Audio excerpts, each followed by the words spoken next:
আজকে রান্না দেখানোর জন্য মাঠে গিয়ে ফুলকপি তুলে নিয়ে এলাম আর নদীতে গেলাম মাছ ধরতে। দেখো কতগুলো ইলিশ মাছ আমি ধরে নিয়েছি। চলো আজকে তোমাদেরকে দেখাবো ফুলকপি আলু দিয়ে ইলিশ মাছের ঝোল কত সহজভাবে করা যায়। ফুলকপিগুলোকে কেটে নিলাম। এরপর আমার লাগবে ইলিশ মাছ, ফুলকপি, আলু, কাঁচা লঙ্কা, লবণ আর কালো জিরে। তো মাছগুলোকে আমি নুন হলুদ মাখিয়ে নিলাম। এরপর মাছগুলোকে আমি সর্ষের তেল দিয়ে ভালো করে ভেজে নেব। খুব কড়া হবে না ইলিশ মাছ যেহেতু।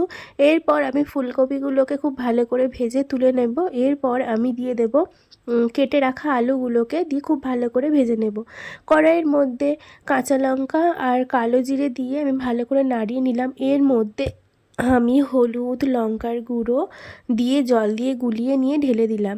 এরপর আগে থেকে ভেজে রাখা ফুলকপি আলুগুলো দিয়ে ভালো করে মিশিয়ে নেব। স্বাদ মতো নুন দেবে। ঢাকা দিয়ে রাখবে 15 মিনিট। 15 মিনিট পর ঢাকনা খুলে নিয়ে এর মধ্যে আমি ঝোলের জন্য গরম জল অ্যাড করলাম। করার পর এবার আগে থেকে ভেজে রাখা মাছগুলোকে দিয়ে ভালো করে 15 মিনিট কুক করে নেব। তো 15 মিনিট রান্না হয়ে গেলে রেডি হয়ে যাবে আমাদের ইলিশ মাছ দিয়ে ফুলকপি আলুর তরকারি। তো খেয়ে জানিও কেমন হয়েছে। দেখাবে নতুন একটা পর্বে। সাবস্ক্রাইব করো। টাটা।